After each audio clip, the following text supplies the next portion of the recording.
개발도상국, 선진국들에 비해 기술과 정보, 인프라, 그리고 제도 자체가 아직 충분히 갖춰지지 않아서 발전이 더디고 경제 쇼크나 이번 사태와 같은 전염병에 취약한 국가들을 말합니다. 선진국과 개발도상국은 단순히 GDP가 얼마나 큰지로 나누지 않고 1인당 소득이 얼마인지, 무역 자유도는 얼마나 높은지 등을 종합적으로 고려하여 IMF, 세계은행과 같은 국제기구들이 발표하고 있죠.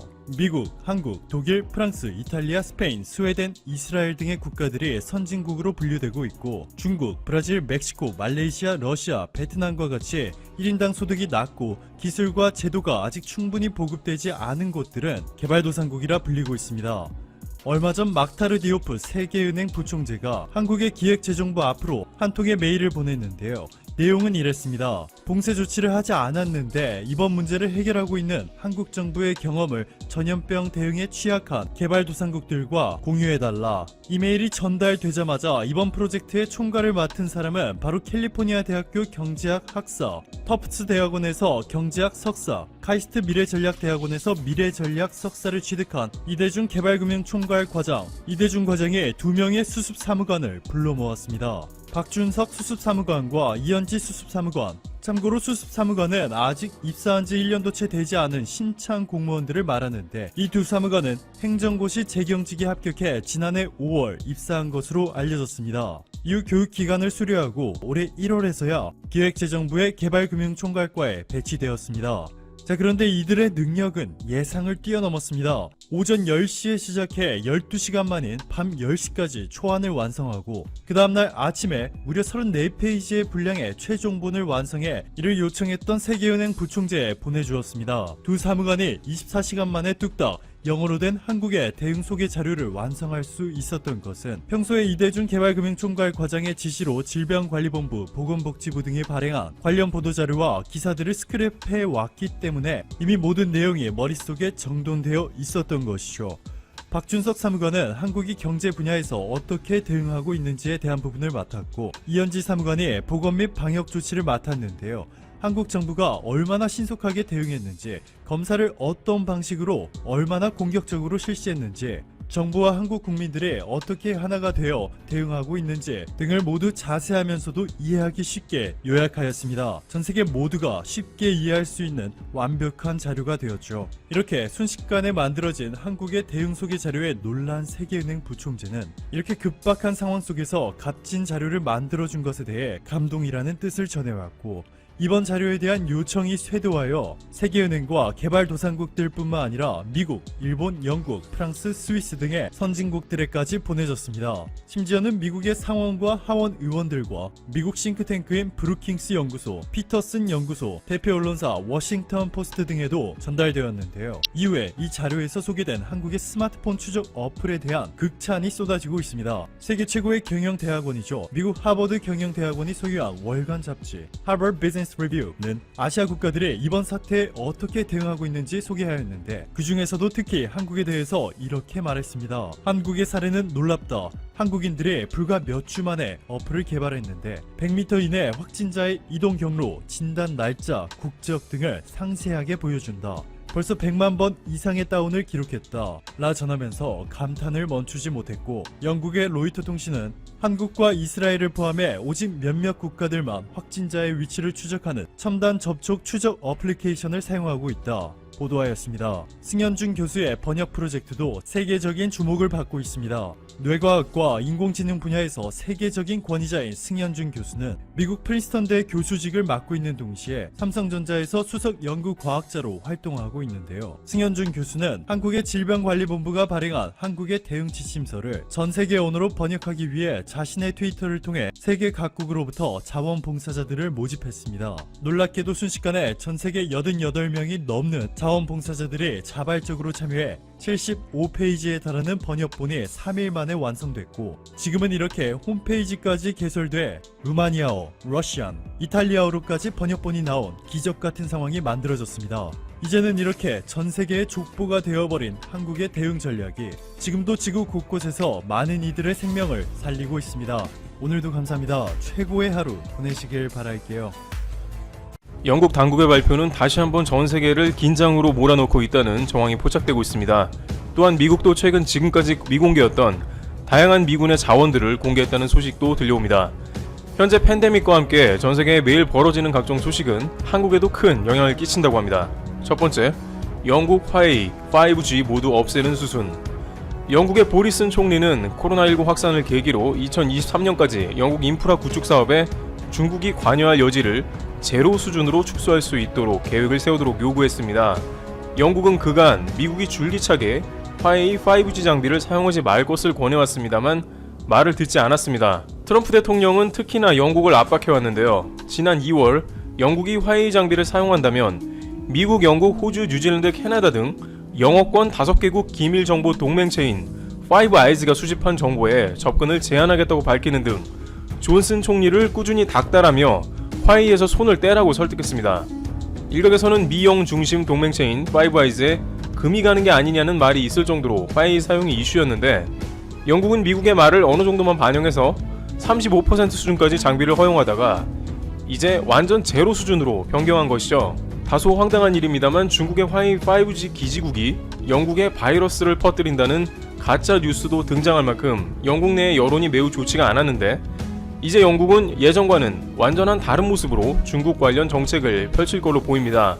달라진 점은 예전에는 미국의 최우방 동맹이나 중국에 대해 수동적으로 대응을 했다면 이제는 미국과 거의 모든 중국에 대한 정책을 동일하게 가져갈 것으로 보이는 것입니다. 영국의 텔레그래프는 바이러스가 모든 것을 바꿔 놓았다고 보도하며 보리스 총리가 중국과 거래를 상당히 축소시킬 것이라는 예상을 했습니다. 보리스 총리 본인도 코로나에 감염되었는데 총리 본인도 이에 대한 책임을 중국으로 돌리는 발언을 여러 번 해왔기 때문에 이런 맥락으로도 판단됩니다. 미 동맹체가 이제 서서히 팬데믹 책임론을 통일하며 중국을 압박하는 모양새입니다. 이미 호주는 관련 발언을 했다가 중국으로부터 보복 관세를 받고 있습니다. 문제는 이러한 불똥이 한국으로 튀는 게 아니냐는 걱정을 항상 할 수밖에 없다는 것입니다. 지난 2년간 한국은 미중 무역전쟁으로 인해서 중국의 장비를 사용하지 말아달라는 취지의 발언을 꾸준하게 미 당국에서 들어온 바 있습니다. 한국의 LG U+는 화웨이 5G 장비가 들어가므로 주한미군 지역에 설치 금지를 당하기도 했습니다. 따라서 앞으로 머지않은 시일 내에 미국은 한국을 압박할 수도 있다는 관측을 할 수 있습니다. 심지어 미국은 굉장한 기세로 미국의 힘을 공개하고 있다는 정황도 나오고 있습니다. 두 번째, 미국의 새로운 군 장비 공개 현황. 미국 해군이 고출력 레이저 무기 발사 시험에 성공했다고 밝혔다고 CNN이 22일 보도했습니다. 해군은 성명서에서 최초로 고출력 고체 레이저를 시험 발사했으며 드론이나 항공기를 무용지물로 만들 수 있다고 밝혔습니다. 또한 워싱턴 포스트는 미국이 지난 28년 동안 중단됐던 핵실험의 재개를 검토했다는 보도를 했습니다. 그런데 이것은 러시아와 중국에 일종의 경고장을 보낸 모양새라고 전해집니다. 미국은 최근 몇 달간 러시아와 중국이 낮은 수준이긴 하나 핵실험을 진행했다면서 핵 보유 국가들 간의 협정을 위반했다고 지적합니다.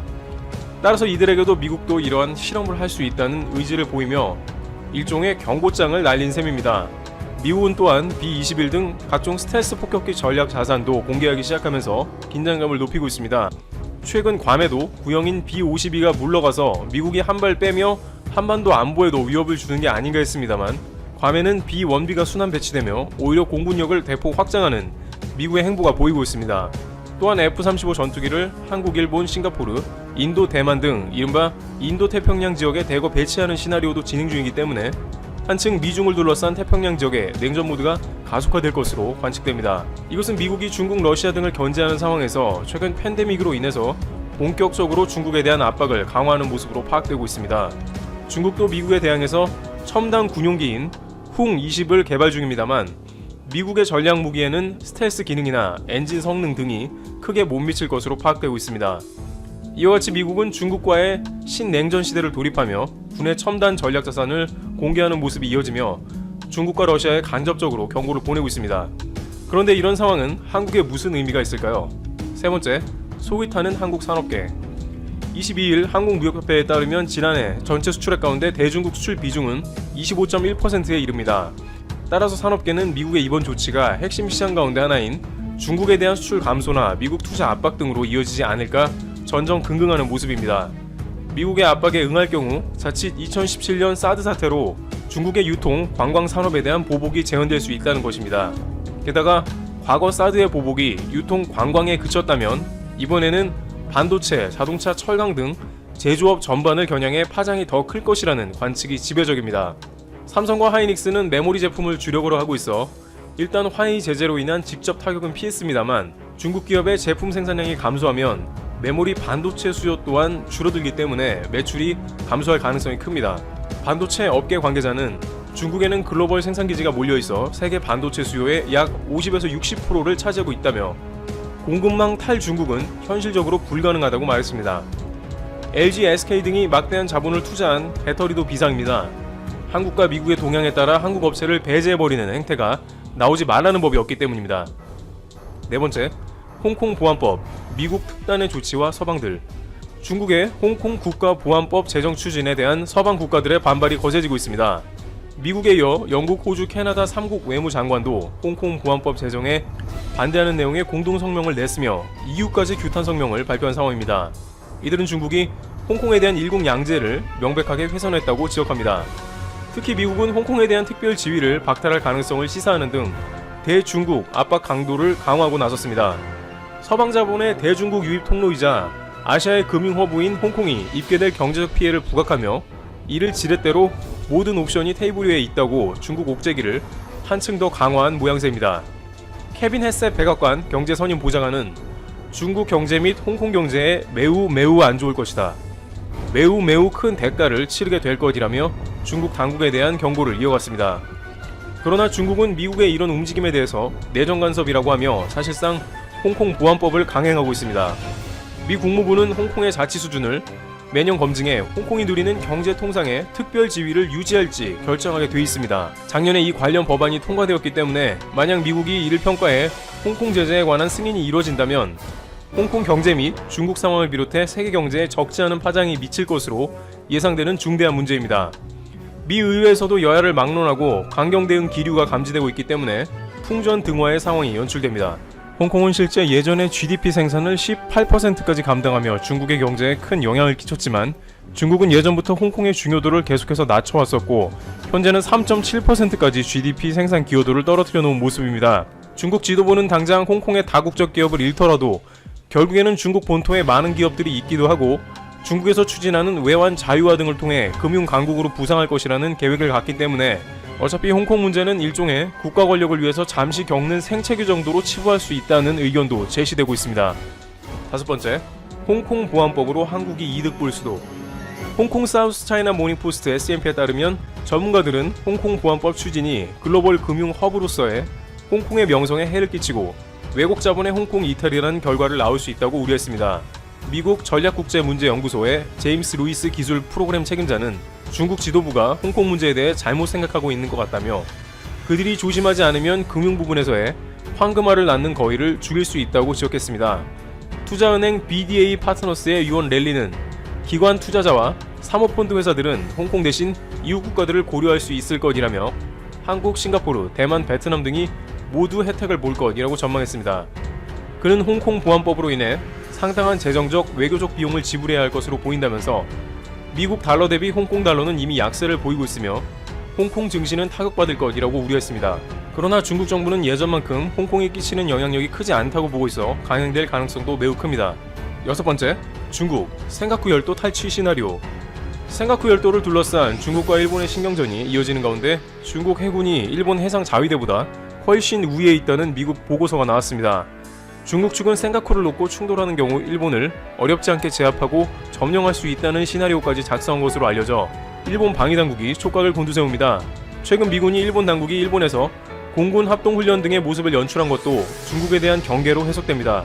이와 같이 미국은 지금까지 무역전쟁을 하면서 하나씩 모아둔 카드를 일시에 펼쳐 보이는 모습을 보입니다. 역시 가장 큰 이유는 트럼프 대통령의 재선이지만 이번 팬데믹은 그만큼 중국 책임론이 불거져 있고 미 주요 동맹이 연일 미국의 지지를 보내기 때문에 앞으로 시계 제로로 악화될 것으로 관측됩니다. 다만 한국은 미국이 거친 압박으로 다가온다면 대부분의 미중 국가들이 하는 것처럼 전략적으로 모호한 포지션을 취하며 최대한 휘말려들지 않는 방향으로 나갈 것으로 보이고 있습니다. 팬데믹으로 유발된 미중 패권 싸움이 한국을 비롯해 전 세계에 엄청난 파장을 불러오고 있는 상황입니다. 티로티브 여기서 마치겠습니다.